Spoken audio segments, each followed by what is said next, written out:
ఈసారి ఏ పార్టీ వచ్చదంటావు? వైఎస్ఆర్ వస్తుంది. ఇప్పుడు ఉండేది కూడా వైఎస్ఆరేనా? వైఎస్ఆర్ ఎన్ని సీట్లు రావచ్చు అంటావు అక్క? 75 వస్తుంది. 175కి 175 వచ్చాయా? అయితే పథకాలన్నీ వచ్చినాయి ఇప్పుడు వరకు? అన్ని వచ్చేసి. ఏం వచ్చినాయి? వైఎస్ ఆసరా వచ్చింది, అమ్మఒడి వచ్చింది, చేయూత వచ్చింది, 18,000 లెక్క వచ్చింది, మహిళలకు ఇది. అదే ఇప్పుడు పెద్దోళ్ళకి పింఛన్లు మీ అత్తకో లేకపోతే ఊర్లో అమ్మ నాయనకి ఎవరో ఒకరికి పింఛన్లు ఉన్నాయి కదా, అవి ఈ 2 నెలలు కూడా రావంట. ఎందువల్ల? చంద్రబాబు నాయుడు చేసినాడు సార్. తీసేసినాడు. ఎందుకని? వాలంటీర్ డబ్బులు ఇస్తే చేయలేక ఇస్తాను. వాళ్ళు వచ్చి ఇవ్వకూడదని సార్. ఇప్పుడు పోయి తీసుకోవాలంటే ఏంది, ఎట్లా పరిస్థితి? అది సార్ ఆలోచన చేస్తున్నారు, ఎట్లా పోవాలా అన్ని చేస్తున్నాడు సార్. ఏదో ఒకటి చేస్తాడు సార్ జగన్ అయితే. పోయి సచివాలయంకి వెళ్ళి తీసుకోవాలి. ఇప్పుడు దాకా ఇంటికి టైం టు టైం వస్తాను, టైం లేపిస్తాడు సార్. ఇదంతా ఎందుకు చేసినాడు అయితే చంద్రబాబు అట్లా? అయిపో గెలిచాలండి సార్, ఆయన గెలిచాలని చేసిందా? సరే, ఇప్పుడు రాబోయే రోజుల్లో మొత్తానికి జగన్మోహన్ రెడ్డి గెలుస్తారంట. గెలుస్తాడు సార్ జగన్. ఎందుకని? ఆయన మీకు అంత పథకాలు బాగా చేసినాడు. పథకాలు బాగా చేసినాడు. ప్రభుత్వంలో లేవు అట్లా? లేవు సార్ అట్లా.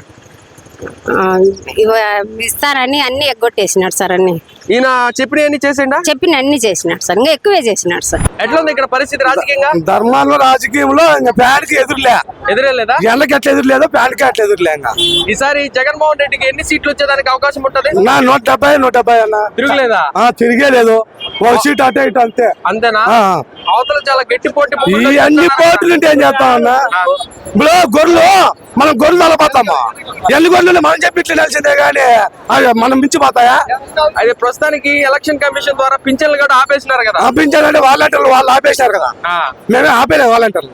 ఇప్పుడు ఇటు ఇచ్చేస్తాం పోయి 10 నిమిషాలే పింఛన్ ఇచ్చేది. ఎవరు ఆపింది అసలు? చంద్రబాబు ఆపిండేది. ఎందుకని? వద్దు, వాలంటీర్లు పని చేయకూడదు అని. మాకు ఓట్లు వేపిస్తారంట వాలంటీర్లు. వాలంటీర్ కాదు, చంద్రబాబు మర్చిపోయి ప్యాన్కి ఎత్తాడేమోప్ప ఈ ఉడుక్కు ఈ ఎలకు. మన పవన్ కళ్యాణ్ చూద్దామా, ఆడు కూర్చుంటాడు ప్యాన్ కిందే. మొత్తానికి ఈసారి ఇక్కడ కేతిరెడ్డికి ఎంత మెజార్టీ వచ్చేదానికి అవకాశం ఉంది?